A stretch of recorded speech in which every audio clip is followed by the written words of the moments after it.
So over the last 30 days, I've been living with the Insta360 Luna, trying to figure out where it actually earns a spot in the bag. So the short version is that I like it a lot, but it's not the same kind of moment that the Pocket 3 was for me. The dual lens just changes how I actually shoot with these types of gimbal cameras, even if it has some rough edges. Let's get into it. Oh, and one thing up front, nobody's paying me to do this. Nobody gave me this camera. I bought the Luna myself, so everything you're about to hear is just me. And in this video, I'm just going to talk about the last 30 days that I've had with this Insta360 Luna, what I've done with it, and how I've liked it. And sorry, I realized during editing that I said Wally a few times in this video, and that's because my kids actually keep calling this camera Wally from the Pixar movie. So if you hear Wally, that's what I'm referring to. So the first real test here was on vacation. I basically turned into a 90s dad of a camcorder, chasing every moment, probably over-recording half the trip. But the whole point was that I wanted to bank some B-roll I could actually use later. And the Wally's dual lens is the whole story here. It's got wide, tight, and really close up, all from one camera, something that Pocket 3 or even the 4 can't do.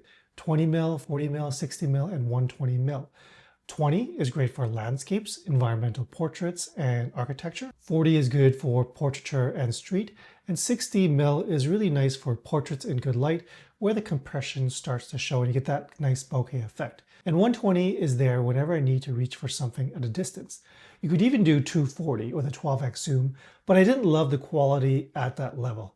Another point about the focal lengths, you can of course use like the 2x and the 3x and the 6x to get in close on a subject, but I actually like it better for magnifying onto a subject that's nearby and then using it to accentuate the background and to create real background separation. So in that respect, I really do think that the dual lens, the zoom lens, makes a huge difference because you can get really high quality portraits and video of your subject and with really excellent background separation. And I ran with the K&F ND filter on it for the brighter days and shot a mix of standard and iLog just to get a feel for both. And I'll be honest, I'm a Ricoh and a Fuji guy at heart, and I like that chrome look sometimes, the positive film look at other times. So since I wasn't sure what I was actually going to use the footage for in the future, I concluded that for now, I'm just going to shoot an iLog and get that extra flexibility in post. Now, most people probably don't need iLog day to day. You can shoot in a standard color profile with a film sim, and that's going to cover it for a lot of people, but I'm kind of keeping it in my back pocket for flexibility down the line. However, I say that though I do like the flexibility in shooting log, the camera doesn't let you use log in every single scenario. For instance, it's a no-go in pure video, so night mode, or time-lapse, or the time shift mode. You do get it in slow motion though, which is the one that I'm actually most likely to use anyway, so I'm pretty happy with that, but bear that in mind. And on vacation, the detachable remote actually earned its keep too, so I could get myself into the trip footage instead of always being stuck behind the camera.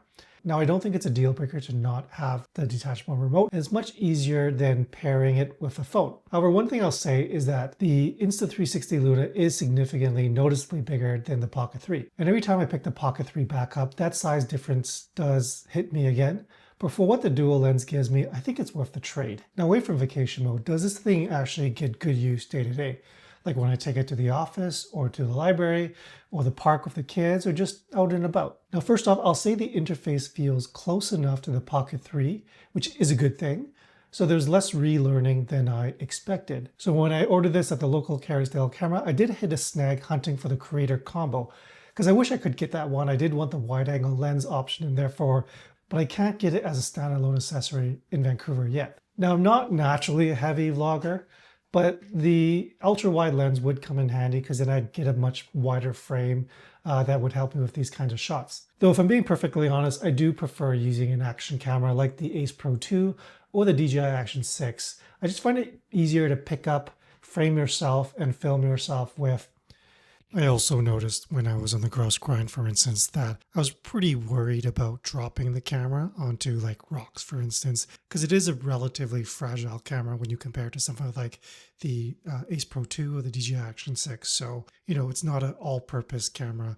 Now, I really do like the little fold-out tripod stand that this camera ships with, though I am a little worried about snapping the legs eventually, but I would say the utility is very good. But candidly, for day-to-day shooting, for a plain family outing just for me, this can feel a little bit like overkill. My iPhone 17 Pro Max setup is dialed in enough that it can pretty much go toe-to-toe with any other camera I own for easy, high-quality, everyday video shooting. But if it's something that's a special occasion, like a museum or climbing Grouse Mountain or something else, I do think it's worth it and a huge asset when I'm doing POV walking or need some other kind of gimbal stabilization. Now, I think photos is actually a bit of a sleeper feature on this camera. Even though it's a crop half the time, the camera does cover a lot of practical focal lengths. The real win, though, is really how discreet it is. It really doesn't look like a camera pointed at anything. Even people won't even realize you're taking a picture, particularly if you're shooting in roll and tilt lock mode. So it's kind of really good for street photography, even if you do feel a bit disconnected compared to other cameras that has a really nice shutter click or like a nice viewfinder or something like that. And of course, the film sims also help out here. They elevate a standard photo into something that feels a little bit closer to film straight out of the camera. Again, I'm a classic chrome or a positive film man, depending on the occasion and the subject. So I like the fact that they do have film simulations in this camera. And the detachable remote does make this even easier. So I can take photos of myself without handing the camera off to anyone else, and without pulling out my phone to launch the app and even using it a little bit more discreetly. I've also been leaning on Wally a lot as a YouTube camera. My primary use so far has been using it as a overhead camera, but it's also picked up a lot of general B-roll duty shots recently. Now for talking heads like this studio shot that I have going on here, I'm still using the A6700 with the Sigma 16mm f1.4. Nothing in my arsenal right now beats that combo for clarity and bokeh, but for versatility, the Wally beats the Pocket 3 outright just because there's that dual lens, so I get more angles, more interesting shots, all in one device. And I'm still watching for expansion accessories, something like a smaller rig, Ulanzi, or similar mounting options to unlock even more creative setups. So the remote is handy in a pinch for studio use, though honestly, I still often just like pairing it and shooting from the phone, or actually more often the iPad, since the bigger screen makes it so much easier to see what I am shooting. And that helps a lot for overhead shots. But when I'm out and about, the detachable remote is just so convenient. Now, cooking content might be the single best use case I've found so far. And if you're following the Cam Can Cook playlist of mine, you'll know I really like the Pocket 3 for cooking content. Now, it's a bit of an unfair comparison, but the Luna here does everything the Pocket 3 does, and then a bit more. The zoom lens means more angle options, more different interesting shots, without getting the camera dangerously close to hot oil or exposed to splashes and steam. The tracking holds up really well for a dynamic cooking tutorial style video. And again, like the dual lens setup is really clutch here. You can do really good talking head shots like right here. You can just get in close on those ingredients. You've got a latitude for wide cooking shots. Those are all covered and I can control all of it remotely. I'm not yet ready to use this camera for an overhead view, but it seems logically to be able to do so once I get the right mounting equipment. One real flaw though is that the remote's battery actually drains quite fast. It's not quite there yet for a full cooking session from start to finish. I noticed the same thing during my earlier overhead shots for YouTube, which is honestly why I still prefer using the iPad app paired with the camera for longer sessions. I think the remote works best when I'm out in the field, outside, just trying to quickly set up a shot and occasionally glance at it, rather than a drawn out cooking scene and keeping my eye on it the entire time. But keep an eye out and subscribe if you want to see the full episode when it's ready. A full Cam Can Cook episode shot entirely on Wally is absolutely coming. Another thing that I think is very relevant to people using this as a family camera, a gimbal camera is not an intuitive camera to use at first touch. There's a real learning curve first when compared to just pointing and shooting, but I did find it pretty easy to direct someone through it in the moment, especially if you set up the camera ahead of time in roll lock mode first.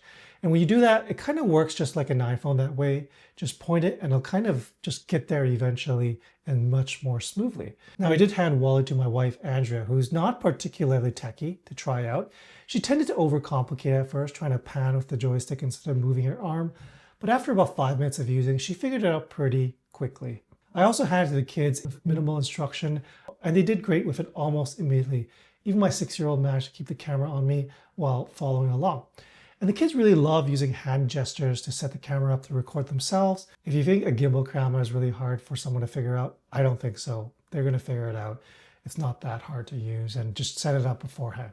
Now, I do want to cover a couple things that I didn't love about the Insta360 Luna. Now, is the Insta360 Luna perfect? No, of course not. It's got its fair share of misses. And the biggest one is that there's no monitoring LUT and no histogram when shooting log, which makes judging exposure really difficult in the moment right there on that little tiny screen. Now, auto exposure generally does help out a lot, but I do most of my shooting in manual to get that fixed shutter speed. So I wish that there was some way for me to monitor exposure. So that's probably the biggest one for me. I wish there was a way for me to monitor exposure. The zoom rocker is also a little stiff. I ended up remapping a button as a second zoom in control, and even that still feels a little bit jerky. Now I think there are firmware updates coming to improve this, but I still don't really use footage from manual zoom just yet.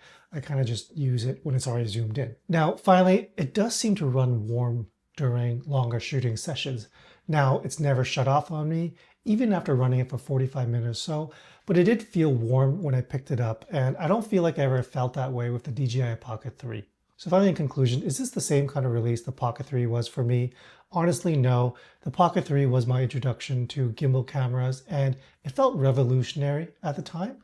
But the dual lens here, flaws and all, actually changes the way I do use this gimbal camera day to day. And I'm glad I skipped the DJI Pocket 3 for this. Now there's a DJI Pocket 4P upcoming, of course, and that looks like the more pro gimbal camera on paper, more dynamic range, so more headroom compared to the Luna. But for documenting everyday family life, instead of doing paid commercial work, I think the Insta360 Luna Ultra is really good for this kind of family use case. So much so that I actually sold my DJI Pocket 3 as my everyday camcorder style camera. I still got accessories to acquire, a sliding case, straps, ND filters, whatever expansion options show up. And I'm running the DJI mic mini adapter with it right now so I can get proper audio in. And there's a whole side of family documentary life I haven't touched yet, like recitals, kids sporting events, things like that. But I'm going to keep going deep into this camera over the next little while. And if you want to learn alongside me, subscribe to follow along on my journey of discovery here. I'm just a dad of a camera figuring things out. And until next time, peace.